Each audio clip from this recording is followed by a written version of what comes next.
Hello and welcome to another Bodgit and Leggit video. Today we are doing pads and discs on a 2011 Ford Mondeo, so it'll be a Mark IV Mondeo. And as you can see, the reason why we're doing it is because we've got metal on metal, so the pad is completely worn down and it's scraping on the disc. Now believe it or not, it looks really bad, and it obviously is bad, but it doesn't take a long time. If you hear scraping, by the time you've heard scraping, it's too late. The damage has already been done. It doesn't take long to actually damage the disc. So we have to put pads and discs on this car, even though the disc, if it wasn't for this, would be fine, but we have to put pads and discs on. No other way around it, and it's obviously a lot safer to do it. And it goes without saying, you do it on both sides. So first thing we need to do is push back the piston inside the caliper, and one of the easiest ways to do it is get a big screwdriver. Now this might be quite tricky because I've got nothing to lever against, and hopefully another problem we could have is there's no damage to the piston, because sometimes the piston can be too far out and it could actually have done damage.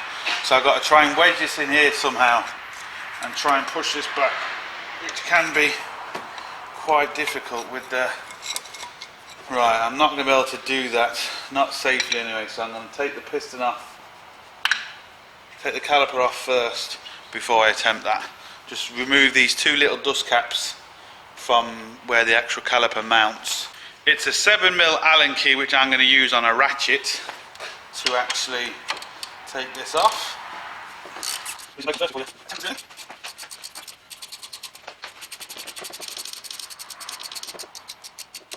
Now what is important is the caliper slides up and down on these pins, and as you can see, all the crud and crap. So we're going to clean that, completely take it out, clean it and re-grease it.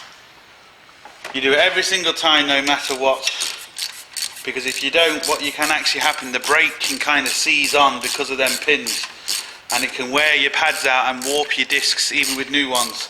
So you end up having to replace everything again, which obviously becomes very expensive. So you do it properly first time, you'll have no problems.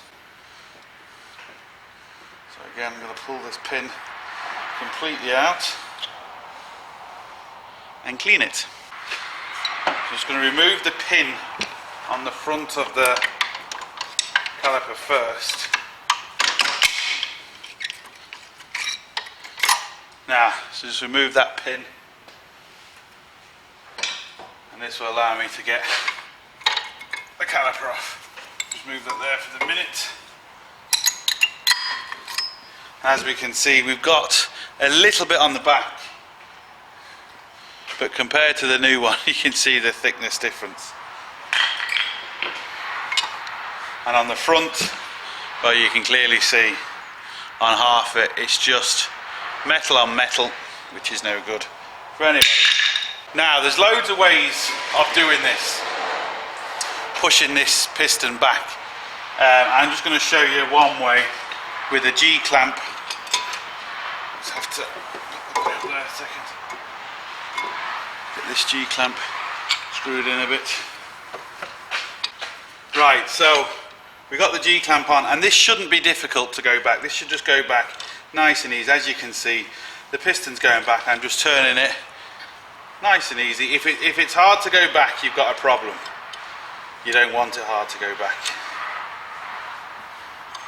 You might just need to kind of screw it, let it push itself in a little bit. Don't try and screw it too fast, but just make sure as well the rubber is going back in its right place. It's not getting caught, because if the rubber gets caught, it can split, which can cause you problems down the line.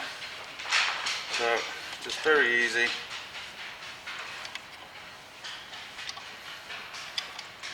All the way back, just like that. And then just release it. Now,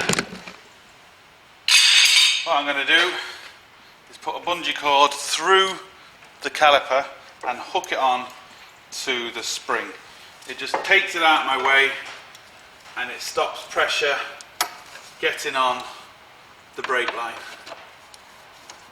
So that will hang there quite innocently.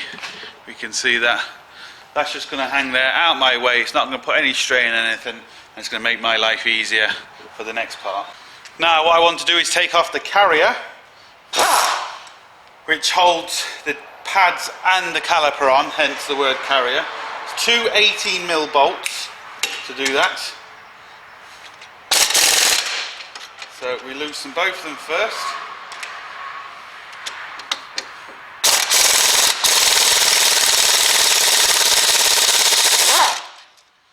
This is where air tools are just invaluable.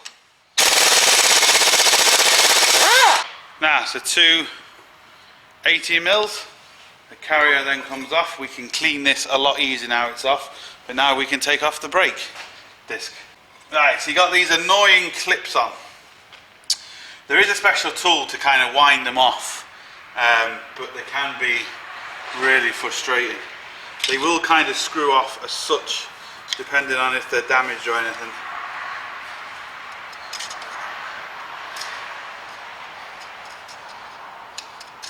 And this one won't. But you can kind of get a screwdriver in behind them. Just work the screwdriver all the way around so you get a lip.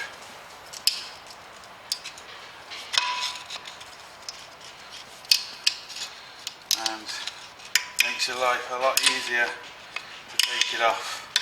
You don't really need them, to be fair, because once the wheel's on, they're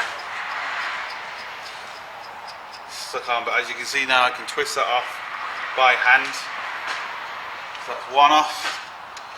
Try and get this one off too.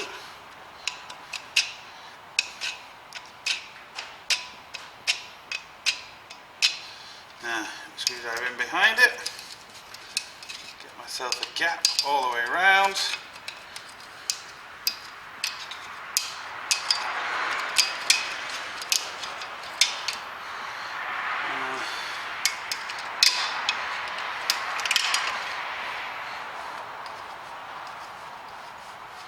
Once you get a good gap, you can then just spin it off by hand.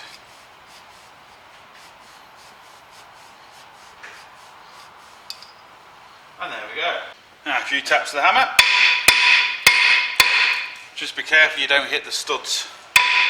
And be very careful if you want to hit the disc, because what happens is the disc is rusty and the bits fly back and they always get you in the eye. You can see all the rust coming off it there now.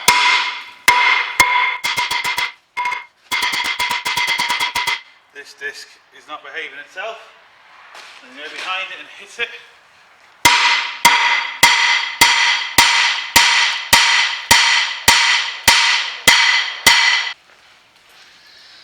Just all the rust is built up around here, and that's why it's hard to get off, but it is coming.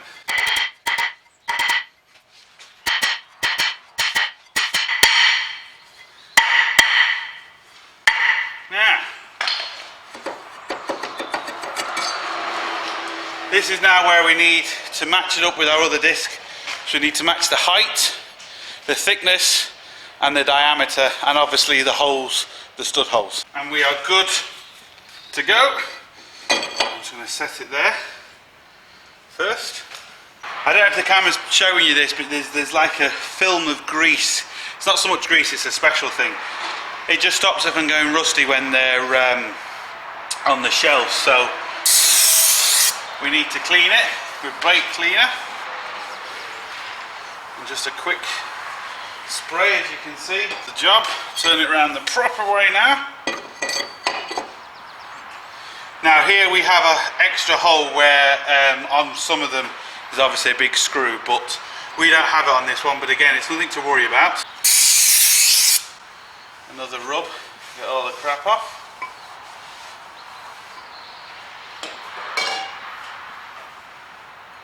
And there we go. Just going to put these things back on now. Like I said, really they're not that important really, but we've got them, so we might as well put them on. Once the wheel goes on, the wheel holds the brake on.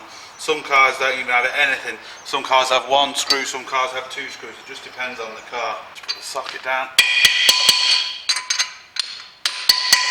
few taps.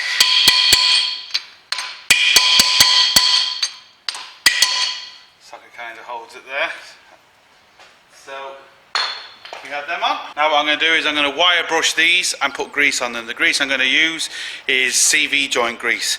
Do not use copper grease on these. Use copper grease on these, you'll do a lot of damage.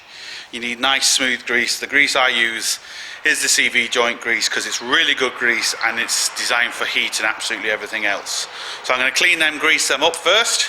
Right, let's turn the wheel out. I've cleaned this with a wire brush and I've put copper grease where the actual pads hit, so I've done that. What we now need to do is put these two 18mm bolts back. Just line up the carrier, screw them in by hand.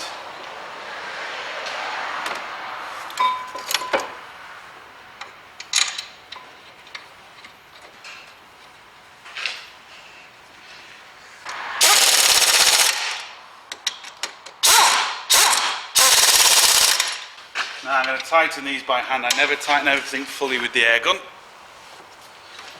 These are a good squeeze. Now, what we also need to do is make sure we got the right pads.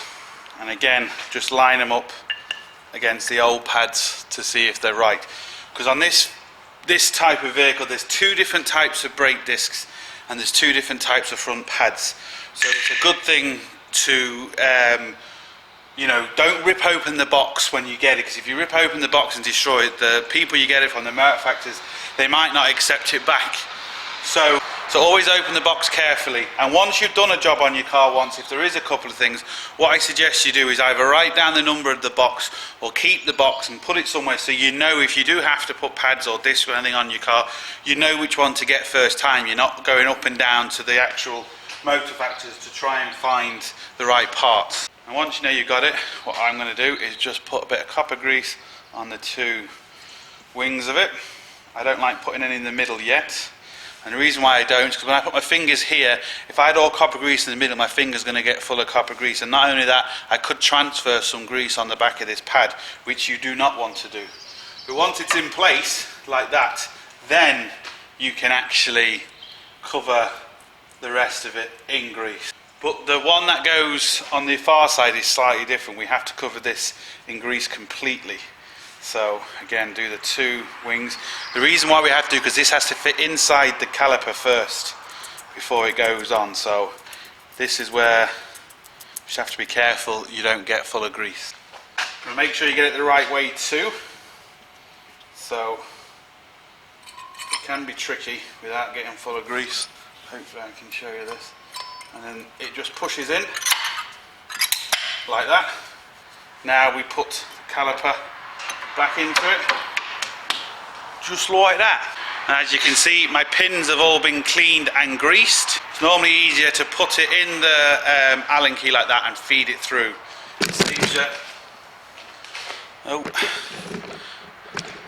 It saves you getting full of grease, and it's just a bit easier to line up. You have to push it through, line it up, just to make sure we've got it in. Screw it in by hand. There we go. And the next one.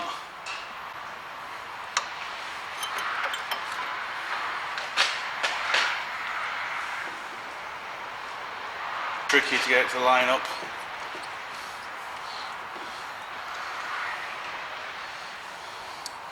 And then tighten these. Now I'm only using a 3/8 ratchet because these don't have to be stupidly tight. Give them both a squeeze before you tighten them fully.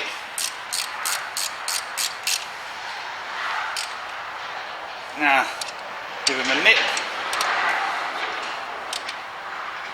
That's good. Put the two rubber caps back on.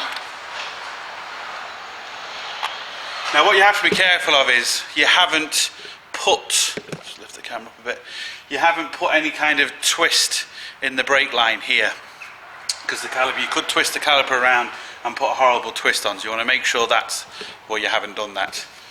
Now the last thing we need to do is put the anti-rattle clip back on, which can either go on really easy or be an absolute pain.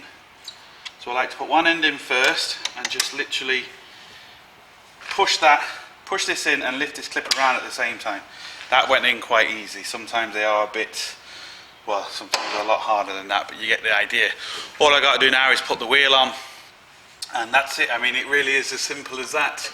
One thing you do have to make sure is once you've done one side, pump the brake pedal, because if you do both sides and take off in your car and you haven't pumped the brake pedal, your brake pedal go right to the floor, and believe me, even at 5 miles an hour with no brakes, it is very fast. So you want to pump your brake pedal after every time you've done one side, whether that's front, back, it doesn't matter. So the pedal goes nice and hard. Do the same again. Check your brake fluid afterwards just to make sure, you know, the level is okay. And that really is as simple as that. Also bear in mind that your brakes might feel a bit spongy, especially with new pads and discs, because everything has to bed in. The discs have to bed in and absolutely. If you put brakes all around front and back, your pedal will definitely feel spongy, but it will eventually bed in. All I got to do now is bang on the wheel. So it really is just as simple as that. So yeah, don't forget, visit the shop. I'll put the link down below. Thumbs up and subscribe and do all that. Tell your friends, and yeah, don't forget, get your hands dirty. See you for the next one.